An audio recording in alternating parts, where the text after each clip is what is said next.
Muli nga nating pagagandahin yung sa kabila nga nating kubo mga mare. Aga nga sila doon mga mare pumunta dahil nga asikasuhin nga nila yung paglilinis. Pero bago nga sila doon makarating, bumili muna nga sila ng ipa para nga sa mga itik. Wala na rin kasi tayong mabilihan nga ng giniikan nga mga mare dahil nga tag-ulan na nga rin. Unang nilagay nga yung ipa ay maganda rin naman nga mga mare ang naging resulta, kaya ito na lang din ang ilalagay. Sabi nga ni Kuya Richard ay dito na nga daw siya titira sa kabilang kubo kapag natapos nga ginagawa nga dito sa atin. Sabi ko nga sa kanya mga mare, wag na nga siyang umalis, doon na nga lang siya tumira sa kabila. At kung naiinip naman siya ay bibilihan ko nga siya ng mga manok para nga sa ganun ay meron siyang libangan. Dahil hindi rin naman natin matitirahan nga mga mare yung kabila at talagang si Kuya Richard na lang talaga yung maasahan kung tumira nga doon. Sabi ko nga kay Kuya Richard mga mare, mag-asawa na nga siya para meron na nga siyang maibahay doon sa kubo. Kaya nga lang si Kuya Richard ay sabi niya ayaw nga daw niya kasi nga syempre mahirap din talaga ang mag-asawa. Syempre pagdating sa pag-aasawa kailangan responsable ka, lalo na kung magkakaanak nga kayo. Rating nga nila mga mare, ayan naglinis na nga rin agad sila Kuya Richard nga dito kasi talagang malago na nga rin yung mga gulay-gulay nga dito at yung damo. Naku mga mare, kung may baboy nga lang tayo, tiyak matutuwa dahil ang dami nating kamote. Yung mga sobra nga mga mare, inilagay na nga ni tatay dito sa mga itik. Tingnan nyo naman nga mga mare, yung kamote natin ay talagang napakalalago. Ayan si tatay, dinala na nga dito mga mare sa loob nga ng kulungan. Nag-ulan na rin kasi mga mare, madalang na lang din talaga ang umaraw nga dito sa atin. Nung nakita ko nga yung kalan, abay na miss ko nga ditong magluto mga mare. Sabi ko nga kay Ran, kapag okay na nga at wala na kaming ginagawa, ay pumasya nga rin kami dito. Pero sana nga mga mare, dito na talaga tuloy ang tumira nga si Kuya Richard. Marami nga rin nagsasabi dapat daw patuyuan ko ng bahay si Kuya Richard. Siguro dito na nga lang din mga mare kasi tamang-tama lang din naman dito dahil nga may tubig na rin. Sabi nga ng kapitbahay nga namin dito mga mare, pwede nga rin daw kami makisaksa kapag okay na yung kuryente nga nila. Kaya kapag andito na si Kuya Richard, hindi na nga rin siya mahihirapan. Pero syempre lagi pa rin naman silang nandito mga mare pupunta o kami rin. At eto nga si tatay mga mare, nag-aasikaso pa nga rin dito at tuwang-tuwa nga yung itik o natatakot. Konti na lang din kasi yung itik natin dito mga mare. Siguro nga kung matuloy nga dito si Kuya Richard tumira ay tiyak na marami na nga tayo magiging manok nga dito kasi mahilig nga sila mag-alaga ng manok. Hindi nga lang siguro manok, pati bibi nga rin mga mare. Malawak-lawak rin naman kasi ang lupa nga natin dito, nasa 350 nga rin siya kaya marami rin talagang pwedeng alagaan. Wala ko na nga rin dito maglagay nga ng mga puno nga ng mangga para nga kapag lumaki ay meron nga tayo mga pagkukunan. O kahit silo nga lang din mga mare, di ba nga mas malamig nga talaga kapag nga maraming ang puno. O siya, tingnan yung mga itik natin, tuwang-tuwa na naman nga sa paliguan nga nila.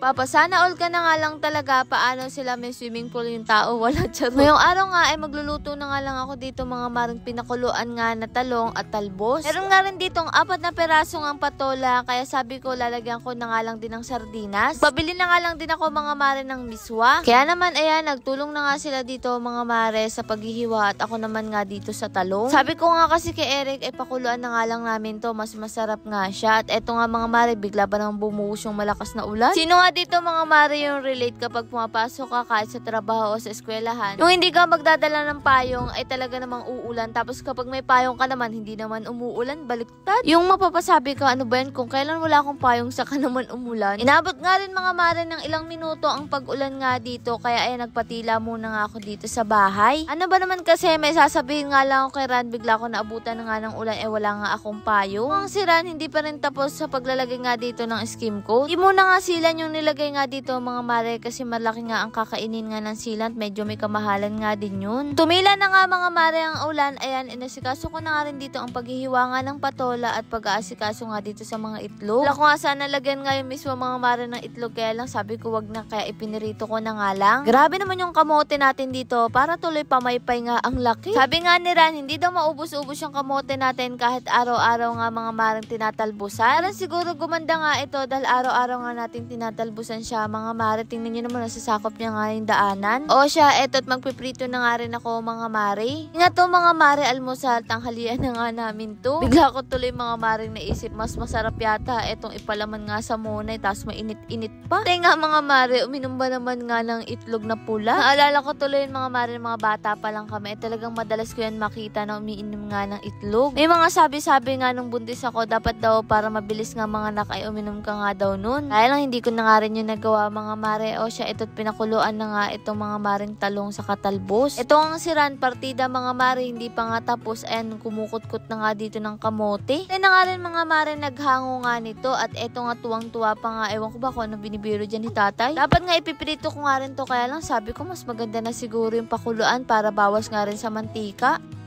Mga mare, nawili na talaga ako bumili nito. Paano pa naman yung unang order ko? Isa lang binili ko, 3 yung dumating. Kaya ito mga mare, yung mga sample nga na nabili ko ngayon. Ayan, ang gaganda niya. 100 plus nga lang to. 3 na yung marireceive mo. Automatic na yung mga mare, ano? Ayan, kaya ang ginawa ko, 2 na nga in-order ko. Bali, 6 to yung isa na isuot ko na nga kasi ang ganda niya talaga. Ayan, oh.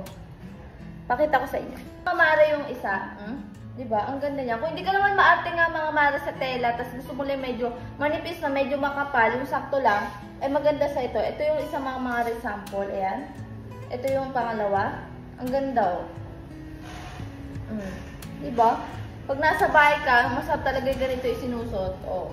Init nga ng panahon ngayon mga mare, kailangan rin talaga natin yung mga ganitong suotan. Tapos nga, komportable ka nga mga mare, bukod nga doon ay talaga namang mura pa. O siya, naghanda na nga rin ako dito ng itlog maalat na may kamatis nga mga mare. Magiging sausawan nga ng talbos nga natin. Isa na nga rin ako dito ng sibuyas at bawang dahil igigisa ko muna ng sardinas bago ko nga ilagay ito mga maring patola. Sabi nga ni Kuya Richard, magtira nga daw ako mga mare kahit kaunti lang dahil magluluto nga daw siya ng talbos nga naman ng kamoting kahoy na may sili. O diba kanya-kanya kami ng ulam. Katapos ko nga igisa mga mare, inilagay ko na nga rin tong patola nga natin para makakain na nga rin. At syempre, etong ang miswa. Talaga naman nga mga maring mapapasarap nga ang kain natin kapag ganito nga ang ulam nga natin. Simple lang pero busog na busog ka nga mga mare. Tingnan nyo naman nga at napakasarap ng salo-salo nga natin dito sa kubo. Kaya naman nga mga mare, paano ba yan? Sabayan nyo na nga kami sa hapunan nga ngayong gabi. Kaya ako yung nasabi ngayong gabi kasi alam ko nag-aabang nga kayo tuwing alas 7. Lord, maraming salamat sa lahat ng blessing at syempre sa inyong mga mare. Paano ba yan? Bukas na lang ulit.